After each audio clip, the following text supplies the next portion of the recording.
تو یہاں سے سمجھ آیا کہ سائفر کیس کے اندر تو ہے ہی کچھ نہیں. پھر اس کے بعد جج صاحب نے سلمان صفدر صاحب سے پوچھا اچھا ہمیں بتائیے سائفر میں ہے کیا.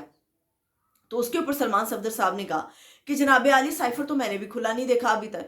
پھر وہ کہتے یہ پبلک کیسے ہوا. انہوں نے کہا کہ سائفر جو تھا اس کو لہرایا گیا، ایک کاغذ کے اس ٹکڑے کو لہرایا گیا جس کے اوپر عمران خان پہ الزام لگایا گیا کہ آپ نے پاکستان کی جو قومی سلامتی ہے اس کو کمپرومائز کیا. آج تک عمران خان نے بھی کھول کر نہیں دیکھا کہ اس سائفر کے اندر کیا ہے. جب ایک سائفر کھلا ہی نہیں تو اس کے مندرجات پبلک کیسے ہو سکتے ہیں. تو یہ اوپر نیچے جو تضادات کے ساتھ الزامات عمران خان پہ لگائے ہیں یہ سمجھ سے بالا ہے. تو اس کے اوپر جو عدالت کے ججز تھے وہ بھی اپنا سر پکڑ کے بیٹھ گئے. تو اس سے صاف ظاہر ہوا، انہوں نے کہا کہ جی ہم اس کی معلومات لیتے ہیں کہ سائفر کے اندر کیا تھا اور عمران خان صاحب نے کیا کیا. لیکن وہ فی الحال کہہ رہے ہیں کہ ان الزامات کا کوئی سر پیر نہیں ہے جس کے اوپر اتنی زیادہ بڑی بڑی سزائیں سنائی جا سکتی ہیں. عمران خان کو اس سائفر کے معاملے میں جس طرح سے قومی مجرم بنا کر پیش کیا جا رہا ہے جگہ جگہ پر، تو یہ عدالت سے ایک بہت بڑا ریلیف ہے جس کے اندر عدالت خود اس بات کا اعتراف کر رہی ہے کہ جب سائفر اوپن ہی نہیں ہوا، یہ کھلا ہی نہیں، تو اس کے اوپر قومی سلامتی کیسے کمپرومائز ہو گئی. ایک سائفر جب کھلا ہی نہیں تو وہ پبلک کیسے ہو سکتا ہے. ایک سائفر جب تک کھلے گا ہی نہیں تو پتہ کیسے چلے گا کہ اس کے اندر کیا چیز ہے. تو یہ سارے معاملات تھے جو اسلام آباد ہائی کورٹ کے اندر سے، یعنی کہ وہ کہہ سکتے ہیں ہائی کورٹ نے، اسلام آباد ہائی کورٹ نے دل خوش کر دیے. عمران خان صاحب کو اخلاقی بنیادوں پہ سمجھیے کہ وہ بری ہو گئے. آپ چھوڑ دیجئے کہ قانون کیا کہتا ہے، مگر اخلاقی بنیادوں پہ جو ریمارک سائفر کو لے کر آ رہے ہیں اس کے بعد عمران خان صاحب جو ہیں وہ سچے ثابت ہو رہے ہیں. آگے بڑھتے ہیں. عمران خان صاحب کے جو ساتھی ہیں ان کو بھی 9 مئی اور سائفر کا جو معاملہ ہے اس کے اندر پھنسایا جا رہا ہے. اب عمر سرفراز چیمہ عمران خان کے بڑے ہی قریبی ساتھی سمجھے جاتے ہیں.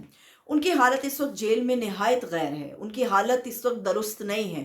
اگر میں آپ کو بتاؤں گی کہ جو ان کے ساتھ معاملات سمجھ آ رہے ہیں آپ کو، تو آپ کو پتہ چلے گا کہ کیسے حالات میں جیل کے اندر ان کو رکھا گیا. عمر سرفراز چیمہ سفید داڑھی، سفید بال، ایک عجیب ادھیڑ عمر آدمی اس وقت نظر آ رہے ہیں جیل کی سختیوں کی وجہ سے. اور جیل کا ناقص کھانا ہے وہ کھلا کھلا کے ان کو اس وقت پتے کا شدید درد ہے. اور پچھلے 6 مہینے سے عدالت نے اس پتے کے درد کی وجہ سے جب عرضی ڈالی گئی تو انہوں نے کہا تھا کہ ان کا فوری طور پہ آپریشن کرایا جائے، اور آپریشن نہیں کرایا گیا. ان کا 6 مہینے گزر گئے ہیں، سرفراز چیمہ صاحب کا آپریشن نہیں کرایا گیا اور اس حکم پہ کوئی عمل نہیں کیا گیا. حالانکہ سب کو پتہ ہے کہ پتے کا درد شدید تکلیف ہوتا ہے اور خدا نخواستہ یہ پھٹ جائے تو کتنا جان لیوا ثابت ہو سکتا ہے. دوسری بات یہ ہے کہ ان کے جو دونوں بازو ہیں وہ فریز ہو چکے ہیں بری طرح سے، اور انہیں فوری طور پہ تھیراپیز اور ڈاکٹرز کی اشد ضرورت ہے. پچھلے 5 مہینے سے عدالت نے یہ بھی حکم دیا ہے کہ ان کا علاج کرایا جائے، اور پچھلے 15 دن پہلے عمر سرفراز چیمہ کو ایک ڈاکٹر مہیا کیا گیا کیونکہ اس وقت ان کی حالت جو ہے وہ قابو میں نہیں آ سکتی. وہ جو چند ہفتے پہلے جو جھلک ایک عمر سرفراز چیمہ کی دیکھی تھی، آپ اس سے زیادہ بدترین حالات میں آپ محسوس کر سکتے ہیں کہ عمر سرفراز چیمہ کو رکھا گیا ہے.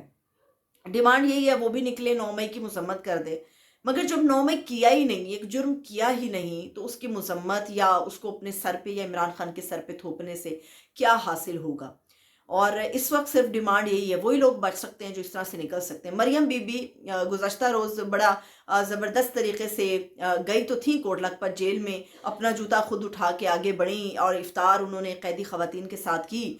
مگر ذرا لمحے بھر کو سوچیں، اگر وہ اپنی حالت بیان کر رہی تھی کہ کس طرح سے ان کے انتقام کا نشانہ بنایا گیا، ذرا اس حالت کو بھی نوٹ کریں کہ جو اور خواتین وہاں پر موجود ہیں، جو مرد حضرات بیجا جیلوں کی سختیاں کاٹ رہے ہیں، کیا ان کا فرض نہیں بنتا کہ اگر وہ اتنا نرم دل رکھتی ہیں یا انتقام کی سیاست پہ وہ بلیو نہیں کرتی تو ان کو ان لوگوں کا ساتھ بھی دینا چاہیے، اخلاقی بنیادوں پر بھی دینا چاہیے. قانون تو اب گھر کی لونڈی ہے، جس کے بھی لاٹھی ہے اس کی بھینس ہے، اور قانون بھی اسی کے گھر کی لونڈی بنا ہوا ہے. تو اسی لیے جو لوگ انتقام کا نشانہ بنائے جا رہے ہیں اس کے اوپر انہیں فوری طور پہ ایکشن لینے کی ضرورت ہے.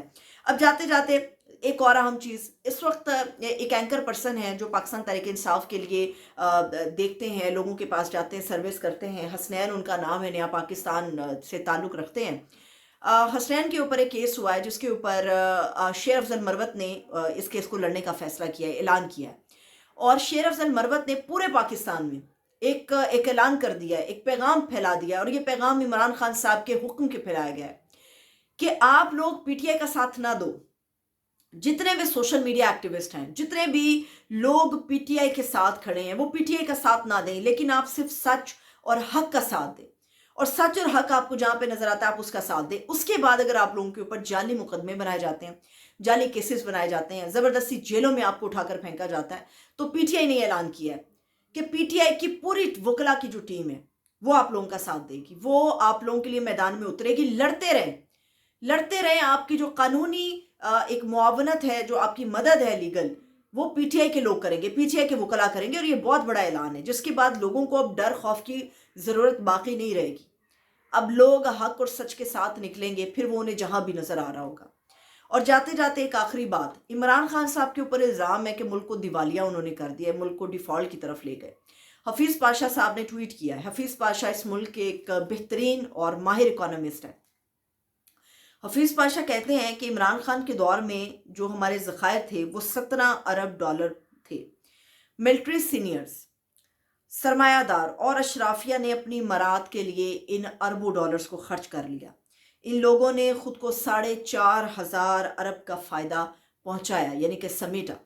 عمران خان اس معیشت کے لیے بہت کچھ چھوڑ کے گیا تھا، چاہے جیسے بھی چھوڑ کے گیا تھا۔ حفیظ پاشا جیسا آدمی اس بات کا دعویٰ کرتا ہے کہ اس پیسے کو ذاتی باپ کا پیسہ سمجھ کے خرچ کیا گیا، حالانکہ یہ پیسہ ٹیکس پیئرز منی تھی۔